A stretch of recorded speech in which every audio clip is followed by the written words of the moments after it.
आपको अपनी कुर्सी चाहिए। वक्फ जो बिल आया है उसके अगेंस्ट रेजोल्यूशन क्यों नहीं लाया असेंबली में? बिकॉज आप मुसलमानों के बारे में बात नहीं करना चाहते। वो एनसी सबसे बड़ा प्रोपेगेंडा वही कर रही है। मैं आपको बताना चाहती हूँ, उससे पहले जो औकाफ की सारी प्रॉपर्टीज वगैरह ऑक्शन थी वो एनसी जो अपने खास लोग हैं उनको देते थे। एंड ये बिल्कुल प्रोपेगेंडा कर रहे हैं। जो वक्फ का कह रहे हैं वो अमेंडमेंट बहुत पहले हो चुका था, वो मुफ्ती साहब ने नहीं किया था।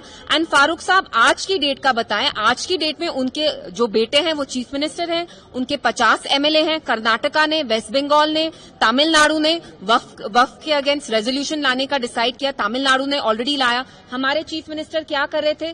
3 दिन जो असेंबली के हुए वक्फ के अगेंस्ट रेजोल्यूशन ही लाया। ट्यूलिप गार्डन में वो रिजू जी के साथ टहल रहे थे।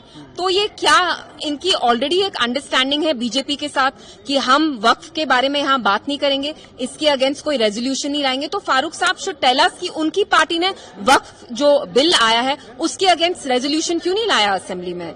Despite the fact that Jammu and Kashmir is the only Muslim majority state in India, it is not just Muslims in Jammu and Kashmir who are looking up to us, it is also Muslims in the rest of the country, and this government, the National Conference, has terribly let them down.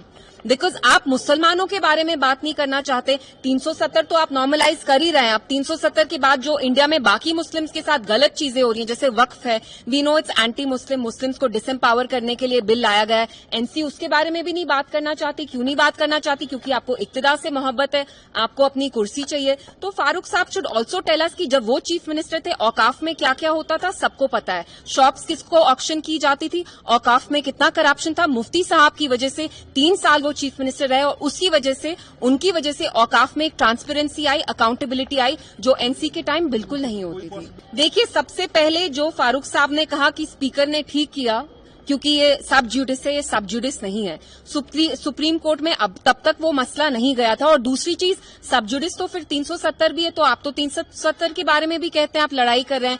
तो this was a very convenient excuse. देखिए, मैं यही कहूंगी कि statehood हमारा गोल नहीं है। हम उस रियासत से हैं जिसका अपना आईन था, कानून था, झंडा था। We have to fight for that thing is well. जब आप खुद बीजेपी की, एनसी तो बीजेपी का एजेंडा ही चला रही है, स्टेटहुड तो बीजेपी का एजेंडा है, तो हम बीजेपी का एजेंडा क्यों चलाएं?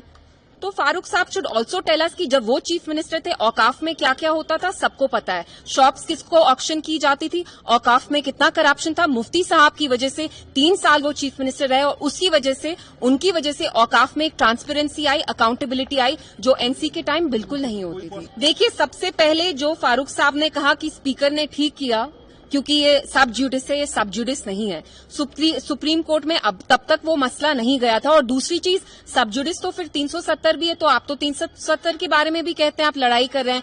तो this was a very convenient excuse.